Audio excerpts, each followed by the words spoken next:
¿Ha botado gases? Sí, he botado gases. ¿Tiene náuseas y vómitos? No, no tengo nada, estoy bien. ¿Diagnóstico? No tiene nada.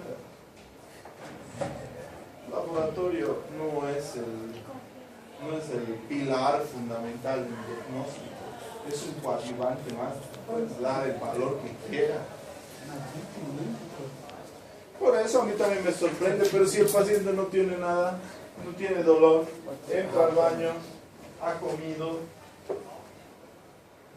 obviamente hay que mantenerle bajo control. De hecho, mañana te voy a valorar nuevamente y le voy a hacer una ecografía, obviamente. Pero lo que quiero mostrarles es que mientras el paciente no esté inconsciente, yo puedo preguntarle, puedo hablar, dialogar con él, observar, porque me va a revelar si tiene algo más. Se le dice a la paciente si tiene vómitos, náuseas, deja de eliminar gases o alguna cosa, me llama y vemos. Pero si no, puede estar en su casa. Entonces, el lavado peritoneal diagnóstico se inventó para esos pacientes que, digamos, estaban inconscientes y no sabíamos qué pasaba allá dentro del abdomen. Podía ser que bote gases, no bote gases, que haya dolor, no haya dolor, pero no se sabía. Pacientes con cambios de la sensibilidad, pacientes parapléjicos, tetraplégicos, incluso los pacientes diabéticos tienen mayor umbral del dolor, no porque tengan umbral del dolor alto, sino porque por la lesión crónica de las vasculopatías de causa diabética se vuelven menos sensibles. En pacientes con examen físico dudoso, en los pacientes que les cuento de Cordes, que como es un seguro de 8 a 12, yo trabajo en ese seguro, entonces todos quieren baja. Es decir, no quieren ir a trabajar. ¿Por qué? Porque son flojos. Entonces vienen con dolor y les duele y así. Así están llegando. Llegas les pones a la camilla, le tocas. ¡Au, au, au! Todo es au. Todo es au para ellos. Agarras, le dices, va a volver en la tarde con el gastroenterólogo y te está haciendo a mediodía y lo ves corriendo porque está llegando tarde a su consulta. Y llega al hospital y de nuevo. Entonces en esos pacientes dudosos, en psiquiátricos, por ejemplo, que están locos, no se les puede hacer una evaluación fidedigna. O cuando el paciente, como en esta señora, yo sé que va a viajar, digamos, a Potosí, o que va a viajar a algún lado, muy lejos. En esos pacientes no había otra alternativa que hacerles un lavado peritoneal diagnóstico. Ver qué es lo que había allá adentro. En esos casos, sí hacía lavado peritoneal diagnóstico. Pero esto en 1930, 1940, 1950, 60. Actualmente, nunca he usado el lavado peritoneal diagnóstico. Nunca. Nunca he usado. ¿Por qué? Porque ya hay laparoscopía diagnóstico. Meto el laparoscopio y mirando veo qué es lo que pasa. Tenía sus contraindicaciones absolutas y contraindicaciones relativas. Contraindicación absoluta quiere decir que no se debe hacer en este caso. Indicación clara de la laparotomía inmediata. Si hay signos de irritación peritoneal, no hay peristaltismo, entonces está indicada hacer la operación. ¿Para qué voy a estar jugándome con lavado peritoneal diagnóstico? Historia de múltiples operaciones. ¿Por qué? Porque cuando operamos se septa el estómago, se cierra, se hace como adherencias, fibras y se hace poco revelador el lavado peritoneal diagnóstico. Es decir, puede entrar a una casilla pero a la otra no entra, a un cuadrante al otro no entra. ¿Por qué? Porque está múltiple operado. En esos casos no se hacía lavado peritoneal diagnóstico. En relativas, obesidad extrema, embarazo, cirrosis y coagulopatías. ¿Qué es lo que se buscaba con el lavado peritoneal diagnóstico? Se hacía un examen macroscópico y un examen microscópico. En el examen macroscópico se veía lo que aspirabas. Instilabas 100 ml de solución fisiológica y sacabas. Si salía pura sangre, había pues una hemorragia digestiva. Si salía líquido entérico, es decir, como líquido con trozos de comida, hay una perforación intestinal. Obviamente, esto se mandaba al laboratorio donde hacían análisis microscópico. Si había eritrocitos, leucocitos, tinción de Gram, amilasa, bilis positiva. Si había amilasa era pancreatitis. Si había bilis era colecistitis. Entonces de esa manera se trabajaba. Obviamente, actualmente existen pruebas mucho más certeras, menos agresivas para el paciente para llegar a los fines diagnósticos. Porque ya tenemos pues rayos X, radiografías que son súper buenas. Tenemos ecografía de quinta generación. Existe ecografía 4D. ¿En qué consiste la ecografía en cuarta dimensión? La de 3D sabemos que es como en el cine, ¿no? Pero la de 4D, ¿qué quiere decir? ¿No se han preguntado? Ustedes que van a ser médicos ahí en la propaganda, ecografías 3D y 4D. ¿Cuál es la cuarta dimensión?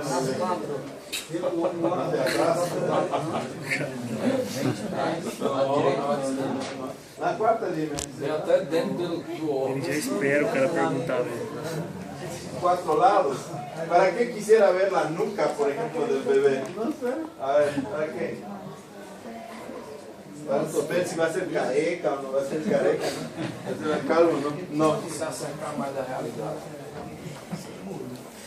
La 4D es medio tomada de pelo, pero bueno, lo que quiere decir la ecografía 4D es que nos muestra la cara, el aspecto del feto, del niño. Nos muestra su cara. Le dicen cuarta dimensión porque de un lugar de donde no tenemos acceso lo traen a un lugar donde tenemos acceso visual. Entonces por eso se llama 4D. Es para ver la cara, si se parece a vos. Si no se parece, ya no te quedas ahí, pues. Pero, no es para ver que se parece, pero... Entonces es para eso la ecografía 4D. Es más para estudiar, por ejemplo... Cobras más plata. Mucho más plata. Pero llevas a todo lado la ecografía. Y ahora también sí. En CD, en pendrive, lo que tú quieras. Pero el verdadero uso científico de esto es para espina bífida, por ejemplo. Digamos que va a tener espina bífida, estudiamos lo que es la médula espinal. Estudiamos lo que es la cara, si hay signos de labio leporino. No sé si ecográficamente se podrá diagnosticar el síndrome de Down, pero se hace una prueba con punción de líquido amniótico y se hace un estudio genético para el síndrome de Down. Pero yo les pregunto, si dicen que tu hijo es Down, ¿qué haces? Entonces, ¿para qué molestas? Si tu hijo tiene espina bífida, ¿qué haces? ¿Qué hacemos? Si va a tener paladar hendido, ¿qué haces? Y es grande, es un bebé ya. ¿Qué hacemos? Si hace cirugía, no. Antes no.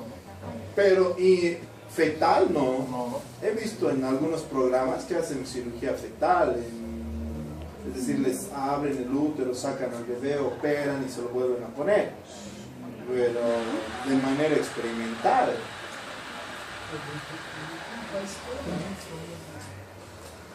Entonces, como ven, hay avance, sí hay un verdadero avance, pero también hay avance que es para cobrar más, como dices. Otro de los exámenes que es de mucha utilidad cuando se utiliza bien es la tomografía axial computarizada. La tomografía axial, no nos olvidemos que usa rayos X, igual que cualquier radiografía, pero multiplicado por 100 veces más. Entonces, si tu hijo se cae de la cama, y se golpea la cabeza y ni siquiera tiene chichón, ¿será válido hacerle una tomografía? ¿Será útil? Bueno, sí, porque le hemos encontrado que tiene cisticerco, pero nada que ver, por la caída no se ha hecho. Entonces no es válido, no es útil. Pero sí la tomografía es útil para otro tipo de patologías que son de difícil diagnóstico. Por ejemplo, pancreatitis. ¿No ve que se hacía punción para ver si había amilasa dentro del abdomen? Ya no estamos. El tomógrafo ve muy bien el páncreas y puede decirte si es pancreatitis edematosa, si es pancreatitis hemorrágica, necrohemorrágica, si hay líquido libre alrededor del páncreas, si hay pseudoquistes en relación del páncreas, cuánto mide el cochino bilsum del páncreas, hasta eso te dice. Entonces, es un examen que obviamente ha desplazado a lo que es el lavado peritoneal diagnóstico. Si queremos más preciso, hay un examen que se llama resonancia magnética nuclear. El resonador magnético nuclear, ahí sí no se le escapa nada. ¿Para qué yo utilizaría el resonador magnético nuclear? Yo creo para articulaciones importantes y para cerebro. Hombro, rodilla, coxis y cerebro. Para nada más no pediría resonancia magnética nuclear. ¿Por qué no tiene finalidad? En cualquier otra área el tomógrafo es igual, con menos radiación y menos costo. Pero de todas maneras tenemos esas alternativas. Como ven, prácticamente con esto hemos desplazado y lo hemos retirado y no existe ni siquiera un pero para el lavado diagnóstico. Yo les digo siempre, una vez se utiliza... No, no. Nunca he utilizado lavado peritoneal ni he visto la necesidad de utilizar.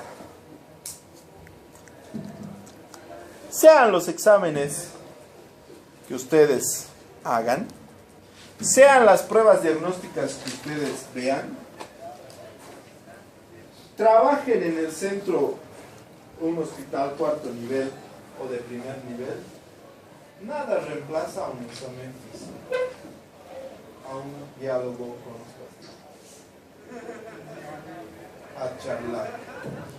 Más diagnósticos precisos tú haces charlando y mirando al paciente. El otro día en la clínica en Cordes, ya estoy acostumbrado a que todos sean maricas y les duela de todo, llega una pareja, hombre y mujer jóvenes, y la chica tenía un dolor abdominal increíble, no le podías tocar, así le tocaba, se gritaba, se botaba, se revolcaba, daba 2 vueltas en la camilla. Y le pregunto, ¿y dónde te duele? Me duele aquí. ¿Y por qué te duele ahí? No, desde anoche, en la noche había ido al médico también en la caja, y un dolor en el epigastrio urente, con antecedente de gastritis y úlcera en tratamiento, y le habían dado tratamiento para una gastritis aguda. ¿Ha mejorado? No, muy poco. Le pregunto, ¿cuándo ha sido su último periodo menstrual? Bueno, ha sido hace una semana. Le pregunto número de gestas y casi me escupe. Como si yo tuviera la culpa que se deba preguntar. Es importante preguntarle cuántos hijos ha tenido. ¿Cuántas veces está embarazada? Ni una. ¿Y abortó? 2. ¿Y cómo es eso? Bueno, pero igual estás embarazada, aunque sea ectópico. Es como las mujeres cuando se casan. Cuando se divorcian ya no son solteras, son divorciadas. Nunca más vuelven a ser solteras. Entonces, es lo mismo. Si está embarazada aunque aborte, ha estado embarazada. Y para mí es importante saber los datos, porque es relación. Entonces, no, pero se negaba todo. Y era re incómodo tratarle, porque su novio estaba así, préstame su mano. ¿Quién ha hecho eso? ¿Vos no quieres pasear?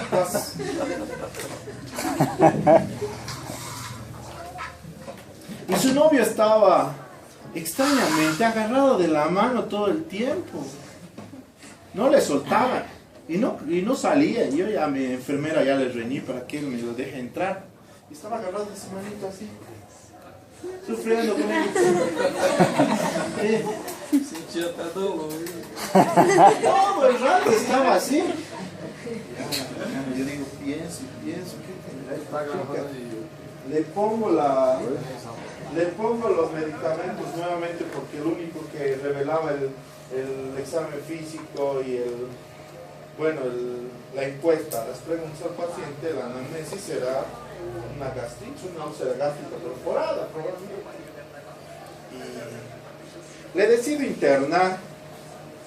Bueno, hago sus papeles para que se interne al hospital y que se encarguen los médicos allá, que ellos piensan. Y agarro y ya lo logré botar al chango, porque ya me tenía presionado ahí. Yo tengo que atender otros 5 pacientes y el otro ahí abrazado de ese chico. De no sé cómo con mi interna, se hace, pues, le van a trasladar, dice. Y agarra y le saca, va a entrar. ¿A qué está entrando de nuevo? Le he dicho, es que me ha pedido permiso para que le ayude a pasar a la silla de ruedas. Y entonces agarré, yo le veo nomás a los 2 minutos, así, a la paciente colgada de su cuello y el paciente, el novio llevándole a la ambulancia. Me ha parecido re raro, he dicho, debe ser un chupa nuevo, chico, alguna cosa debe ser. Es que no voy a permitir que le duela más. Yo me pregunto si en esta posición fetal no le ha dolido más a la pobrecita. Me llamó mucho la atención el caso. No le di más importancia. Y al día siguiente agarran y me llaman. Me dicen que el diagnóstico de la paciente, yo le interné como abdomen agudo, porque no había peristaltismo, no se escuchaba nada. Y el diagnóstico de la paciente había sido perforación uterina por legrado. Se había hecho legrado en otro lado y le han perforado el útero. Y lo que ha hecho es una peritonitis secundaria a la perforación. ¿Qué es lo que ha pasado? La muchacha seguramente enamoraba con el chico y no le venía su regla. Así que se ha comprado una prueba casera y ha hecho el examen y le ha salido positivo para embarazo. Ha ido donde un médico de quinta, ha visto la prueba y le ha hecho el legrado. Pero se ha olvidado de un pequeño detalle, que también hay embarazo ectópico. Y era un embarazo ectópico de ella. Así que el legrado, no había nada, pues. Y el otro, como no había nada, seguía raspando hasta que lo ha perforado. ¿Ven cuán peligroso ha sido mentir? Se podía descompensar, se podía morir. El chico que la amaba tanto a la chica que le andaba besando todo el rato, mentiroso. Yo le he dicho a la enfermera, y la enfermera agarra y me dice, ¿sabe qué, doctor? Toda la noche y el día no se ha ido el chico. Y ahí estaba. Y estaba solita la señora, le he dicho. No llegaron sus familiares. Debería haberle avisado a la mamá lo que ha pasado. A ver si el chico hubiera estado 5 minutos más ahí.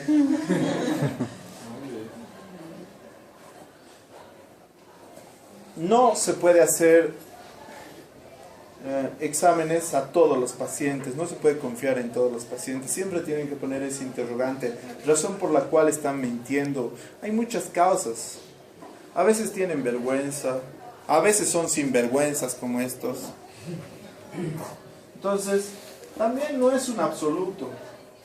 Por ejemplo, en esa mentira, el examen físico no me ha ayudado en nada, la anamnesis no me ha ayudado en nada. Lo que me ha salvado es la ecografía, en este caso. Entonces, cada uno de los exámenes tiene su propio peso. Una vez decidido que el proceso es quirúrgico, se debe acceder a la cavidad abdominal.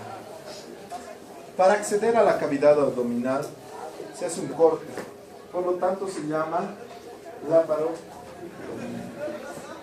Laparotomía es el acceso a través de una incisión a la cavidad abdominal. Existen diferentes tipos de incisiones: longitudinales, horizontales o verticales. Existen incisiones oblicuas, pero las que nosotros vamos a ver son las tradicionales que utilizamos. La primera incisión que utilizamos son las incisiones medias, es decir, a la mitad. en relación al ombligo. Incisión media supraumbilical. Incisión media infraumbilical.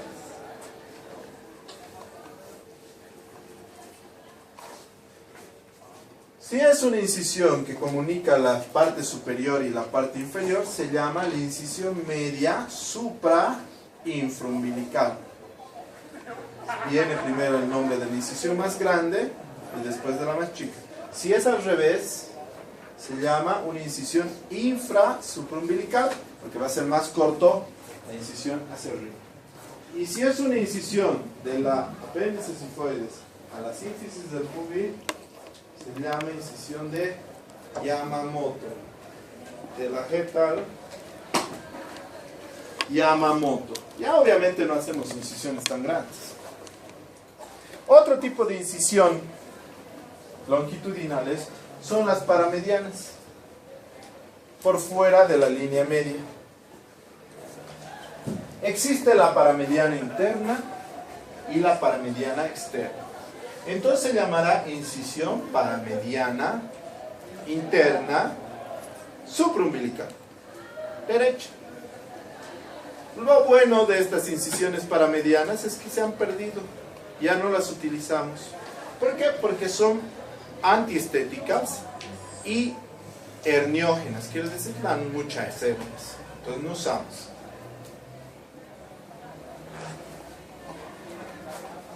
Otra incisión que sí utilizamos es una incisión oblicua subcostal derecha. Esta incisión oblicua subcostal derecha se llama la incisión de Kocher. ¿Por qué la seguimos utilizando? Porque es muy buena incisión. Como atraviesa varias capas musculares, es muy difícil que cause hernia. Pero sí es antiestética, se refiere. Pero nos da un acceso óptimo a la vesícula biliar. Por eso la seguimos utilizando. O una incisión transversal por encima de la sínfisis del pubis se llama incisión de Pfannenstiel. Pfannenstiel es una incisión estética porque va por debajo de la ropa interior y la utilizamos para acceso a las cesáreas. Incisiones especiales como ser la incisión de McBarney oblicua y la incisión de Rocky Davis horizontal, que aún las utilizamos. ¿Por qué? Porque nos dan un acceso preferencial al apéndice. Entre estéticas es discutible. Si yo entro por una incisión de McBarney y el apéndice está en posición normal y está en fase primaria, queda muy bien. Pero si de mala suerte el apéndice está en una posición anómala o es una apendicitis muy avanzada, va a quedar una cicatriz enorme, fea y antiestética. Entonces depende mucho de la decisión del médico. Es por eso que si yo sospecho que el apéndice está avanzado, es en varón, no es modelo y está casada, le hago incisión media. Listo, ¿qué me importa? Si no quiere incisión, si el apéndice es inicial, quiere trabajar como modelo, es soltera y tiene dinero, ¿qué hacemos? Laparoscópica. Hacemos apendicectomía laparoscópica, un agujero aquí, otro aquí y otro aquí. Listo. Con agujeros, mejor que cualquier Rocky Davis o Mavar. ¿Entendido? Esos son los accesos actuales que tomamos en cuenta para la laparotomía. ¿Sobre qué estructura hacemos? Todos estos nuestros cortes hacemos a nivel de la pared abdominal. Es por eso es muy importante recordar la constitución anatómica de la pared abdominal. ¿Cómo está formada la pared abdominal? Límites. La pared abdominal hacia arriba tiene un límite físico. que está dictaminado por la sínfisis, por el apéndice sifoides, el reborde costal y el diafragma, el músculo diafragma. Entonces hay un tope físico, hasta ahí llega la cavidad abdominal. Por abajo no existe un plano físico, sino que es un punto topográfico, porque se junta la cavidad pélvica con la cavidad abdominal. Si nosotros identificamos la sínfisis, la espina ilíaca anterosuperior, la sínfisis del pubis y el ligamento de pupar, delimitamos lo que es el abdomen y el pubis. Pero no existe un punto físico. Se conectan el abdomen con la pelvis. Además, que hay algunos músculos que se insertan o atraviesan incluso de la cavidad abdominal, que son parte de la cavidad abdominal, y se van a insertar a lo que conocemos como cavidad pélvica. Entonces, es incierto, es impreciso la división inferior.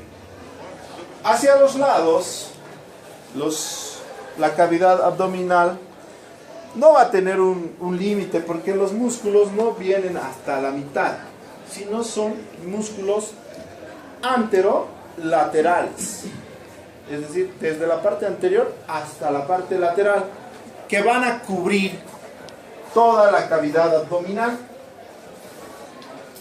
formando solamente por grupos musculares y grupos aponeuróticos.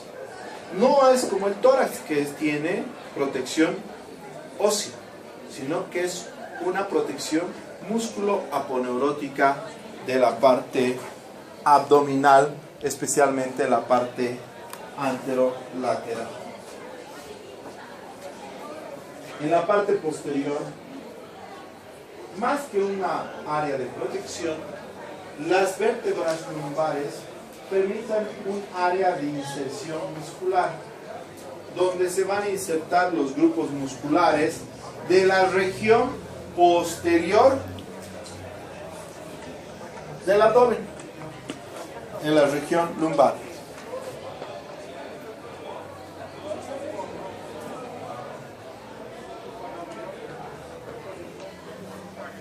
¿Qué músculos van a formar parte de la región anterolateral del abdomen? En la parte anterior, si ustedes observan, existen dos músculos largos que se dirigen desde la apófisis del apéndice sifoides, de las vértebras, de las costillas, hacia la sínfisis del pubis, y se llama recto anterior del abdomen, uno derecho y otro, cruzado en 3 o 4 partes, dividido por fascias aponeuróticas. En la parte inferior va a haber un pequeño músculo que es inconstante, que se dirige desde la línea media de los músculos rectos anteriores del abdomen al pubis. ¿Y qué es el músculo piramidal? Si nos vamos a los lados, vamos a ver que hay 3 músculos. De afuera hacia adentro son el oblicuo externo, oblicuo interno y el transverso del abdomen. Estos 5 músculos van a formar los músculos de la pared anterolateral del abdomen. Sencillo, ¿no?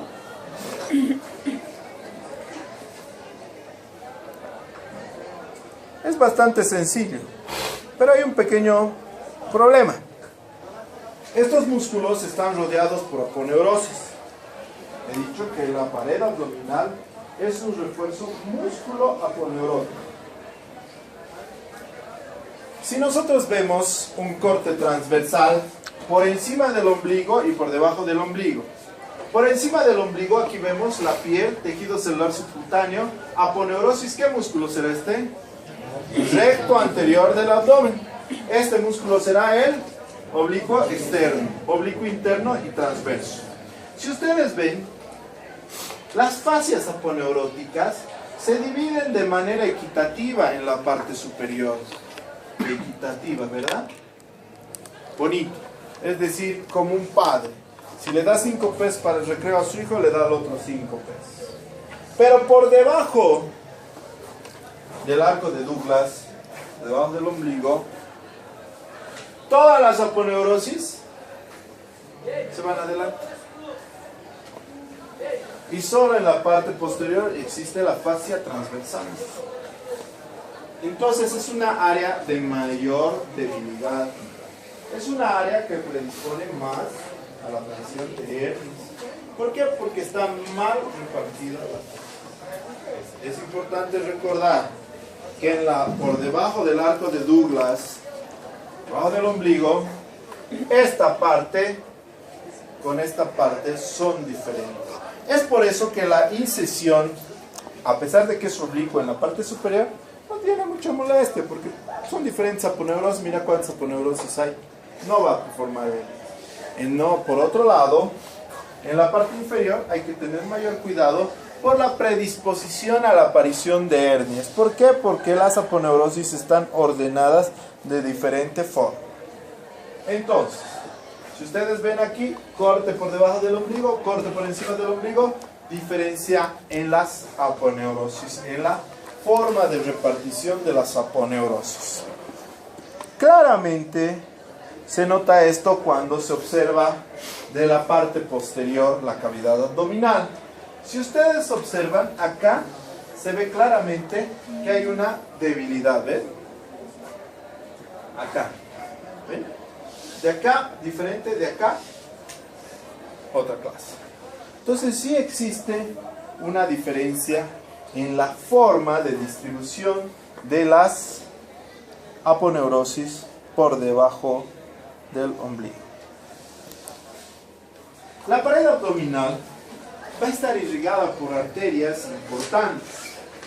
La arteria epigástrica superior y la epigástrica inferior. La epigástrica superior por aquí, la epigástrica inferior por acá, y se ramifican y se unen. A los lados va a haber las arterias lumbares en la cara lateral. Por debajo vamos a ver las arterias circunflejas, es decir, las que suben casi de la región inguinal. Y en la parte superior, las intercostales inferiores. Todas estas arterias son importantes para irrigar los músculos de la pared abdominal. Intercostales, lumbares, epigástricas. Lo mismo. ¿La inervación de dónde viene? De los nervios intercostales inferiores y de los lumbares. ¿De dónde más va a venir? Fácil, de la medicina. Los linfáticos, ¿a dónde van? O van a la axila o van a la región inguinal. Los del abdomen superior a la axila. Los del abdomen inferior a los ganglios inguinales.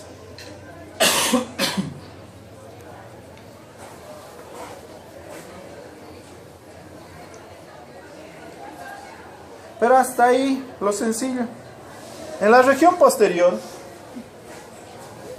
es un poco más complicado.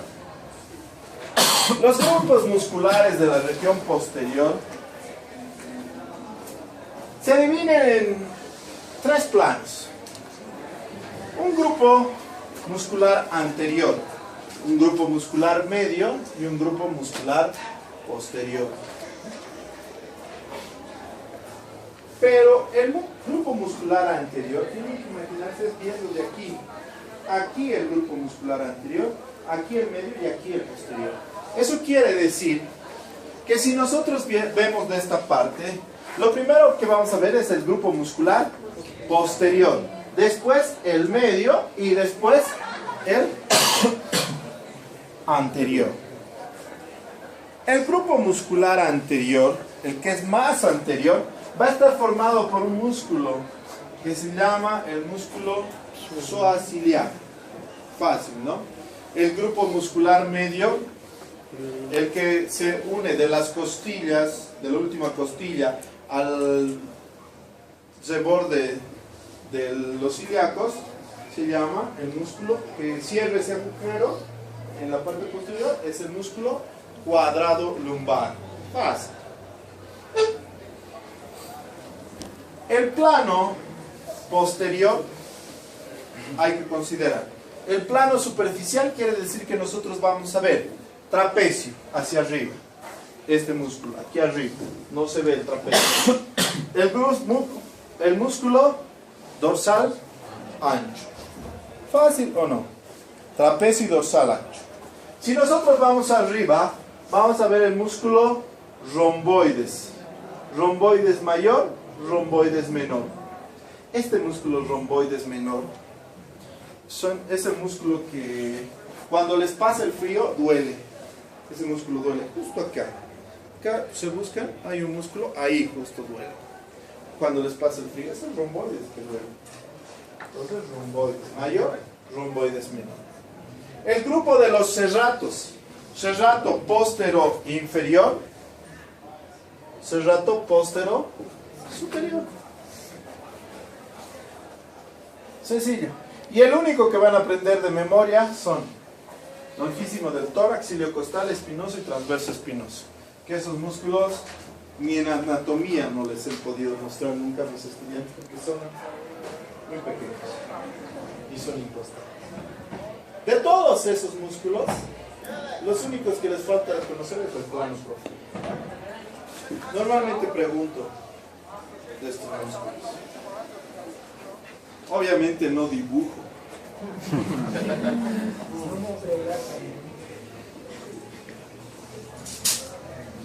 Preguntas. ¿Alguna duda? Descansaremos, ¿no? Después del examen. Están cansados.